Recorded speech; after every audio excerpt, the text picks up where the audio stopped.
Salut tout le monde! Comment nous y? Moi, espère nous en forme. C'est ami coin de santé qui rentre la caille aujourd'hui avec une nouvelle vidéo. Moi, voulais faire nous connaître objectif channel là. C'est porter bon gens conseil qui capable aider nous en bonne santé. Slogan nous c'est ma santé, c'est ma responsabilité.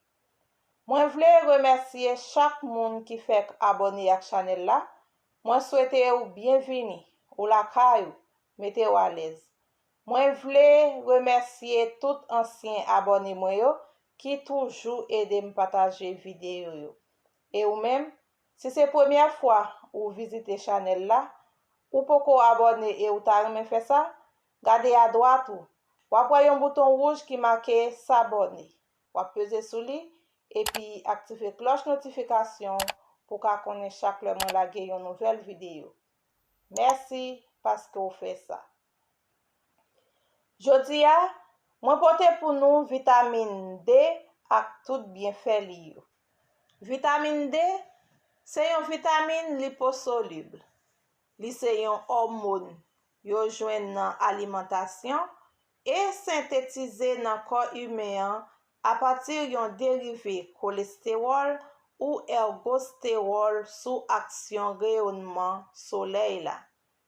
Vitamine D ak bienfait li yo. Vitamine sa que yo rele tout vitamine soleil là gen un rôle essentiel à jouer dans utilisation calcium dans corps ak bon fonctionnement.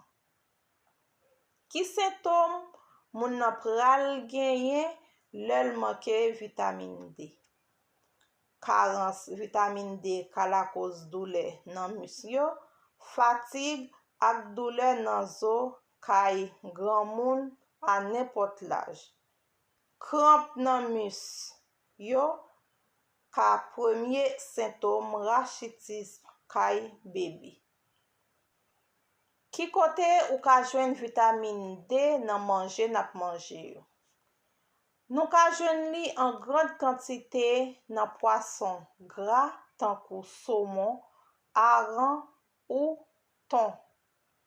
Men nap jwenn li nan œufs, lait, soya ak foie bœuf en petite quantité. Ki fruit qui pi riche en vitamine D? Nou gen zaboka. Zaboka gen vitamine D. Li gen en pile fibre qui facilite transit intestinal la. Ki bénéfice vitamine D a gen? Vraiment vrai, vitamine D a impliqué dans fonctionnement métabolisme zoa. Li favorize absorption intestinale calcium et phosphore. Par action ça, li participe à la consolidation des os, à la bonne minéralisation des dents et au renforcement musculaire. Pi bon source vitamine D a, c'est soleil là. Ou ta dwe exposer dans soleil là pour un minimum de 10 à 15 minutes. Exposition ça ta dwe fait au moins 2 à 3 fois par semaine. Pi bon lè nan journée pour absorption rayon soleil là, c'est entre 11h AM ak 2h PM. Est-ce que li dangereux pour prendre trop vitamine D? Nous connaissons yo toujours dit excès en tout nuit. Le ou prend trop supplément vitamine D, ça ka la cause toxicité vitamine D. Toxicité vitamine D entraîne un taux élevé de calcium dans sang. Qui mange qui pi riche en vitamine D? Moi pral mette un tableau pour nous et dans tableau nous capable voir tout manger yo et puis avec quantité gram yo genyen. Ki pi bon source vitamine D? Nou jwenn li surtout nan l'huile poisson, divers kalite poisson gras, œufs, beurre et latriye. Vitamine D a kontribuye nan asimilasyon kalsiyom nan e jwe yon gwo rol nan kwasans zon. Ki lè ki pi bon pou pran vitamine D? Vitamine D ka pran nan nepot ki lè nan jounen, pandan, avan, apre ou entre les repas.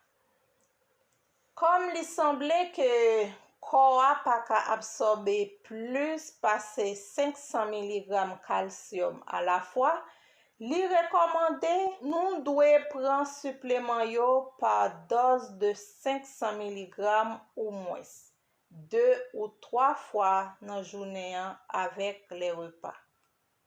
Koman nou ka jwenn vitamine D naturelman? Sitou prodwi ki an ba efè soleil la, vitamine D a esensyel pou bon fonksyonman kon. Gen plusieurs manje nou ka manje pou nou jwenn vitamine D a naturelman, men la dan yo, mwen pral chwazi 10 e nou menm nou kapap fè plus rechèche aprofondi pou konesans nou. 10 manje ki riche nan vitamine D. L'huile foie de morue, hareng, poisson, sardine, saumon, thon, chocolat noir, lait, œufs, champignon. Nou menm nou rele djonjon. Li vreman important pou nou pran vitamine D.